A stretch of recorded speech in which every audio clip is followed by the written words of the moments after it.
आज हम एक ऐसी यात्रा पर निकल रहे हैं जो हमें इंसान के सबसे गहरे डरों के दिल तक ले जाएगी। कभी सोचा है कि जिन चीजों को हम समझ नहीं पाते वे हम पर इतनी मजबूत पकड़ क्यों रखती हैं? चलिए आज इसी रहस्य को सुलझाने की कोशिश करते हैं। जरा सोचिए, आधी रात का वक्त है और अचानक आपकी आंख खुल जाती है। कोई आवाज नहीं, कोई वजह नहीं, बस एक अजीब सी बेचैनी है। हम में से कई लोगों ने ये महसूस किया है ना? और यही अनुभव हमें सीधे आज के हमारे विषय पर ले आता है, अज्ञात का डर। इस एहसास को समझने के लिए मशहूर मनोवैज्ञानिक सिगमंड फ्रॉइड ने एक शब्द दिया था, दी अनकैनी। इसका मतलब है जब कोई बहुत जानी पहचानी चीज अचानक से अजीब और डरावनी लगने लगे। असल में यही कॉन्सेप्ट हमें इन डरों को समझने में मदद करेगा। तो चलिए इस रहस्य में थोड़ा और गहरे उतरते हैं। हमारा पहला पड़ाव है सुबह के 3 बजे का वो समय जिसे कई लोग डेविल्स आवर भी कहते हैं। आखिर क्या है इसके पीछे का सच, और क्या सिर्फ एक मिथक? पता है, ये डर कोई नया नहीं है। महान लेखक विलियम शेक्सपियर ने भी अपने नाटक हैमलेट में लिखा था कि रात का यही वो पहर है जब कब्रें भी जमाई लेती हैं और मानो नरक खुद सांस लेता है। इससे आप अंदाजा लगा सकते हैं कि ये डर हमारी संस्कृति में कितना गहरा बैठा हुआ है। तो देखिए, यहाँ एक ही अनुभव की 2 बिल्कुल अलग अलग कहानियां हैं। एक तरफ है धार्मिक मान्यताएं और लोक कथाएं जो कहती हैं कि ये शैतानी या आत्माओं का समय है, और वहीं दूसरी तरफ विज्ञान है जो इसे हमारी नींद की आदतों, तनाव या फिर हमारे डिवाइसेस का असर बताता है। और मजे की बात यह है कि ये डर समय के साथ खत्म नहीं हुआ, बल्कि इसने अपना रूप बदल लिया है। वही पुरानी कहानियां अब इंटरनेट पर क्रीपी पास्ता बनकर घूम रही हैं। मतलब डर वही है, बस कहानी सुनाने का अंदाज नया हो गया है।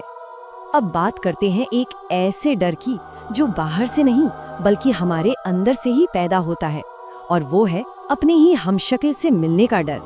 लोक कथाओं में डॉपलगैंगर यानी हमशक्ल का दिखना हमेशा से ही एक बहुत बुरा शगुन माना गया है।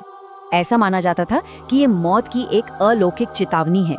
लेकिन फिर सिगमंड फ्राइड जैसे विचारकों ने इस डर को एक बिल्कुल नया मोड़ दे दिया। उन्होंने कहा कि ये हमशक्ल असल में कोई बाहरी शक्ति नहीं बल्कि हमारे अपने मन का ही एक आईना है। तो अगर हम मनोवैज्ञानिक नजरिए से देखें तो डॉपलगैंगर कोई बाहर का दानव नहीं है बल्कि हमारे अंदर का ही एक प्रतिबिंब है। ये हमारी उन चिंताओं को सामने लाता है जिन्हें हम अक्सर दबा देते हैं या स्वीकार ही नहीं करना चाहते। चलिए अब देखते हैं कि ये सदियों पुराने डर हमारी आज की टेक्नोलॉजी से भरी दुनिया में कैसे नए नए रूप ले रहे हैं। ये एक असल दुनिया का दिल दहला देने वाला उदाहरण है।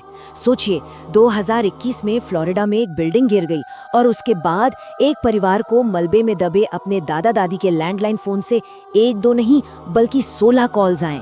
ये एक ऐसी घटना है जो तर्क और रहस्य के बीच की रेखा को पूरी तरह मिटा देती है। इस तरह के डर को समझाने के लिए साहित्य में एक शब्द है, कॉस्मिक हॉरर। इसका सीधा सा मतलब है ये एहसास कि हम इस विशाल ब्रह्मांड में कितने छोटे और अकेले हैं, और यहाँ ऐसी ताकतें मौजूद हैं जिन्हें हम शायद कभी नहीं समझ सकते। तो यहाँ भी 2 कहानियां हैं।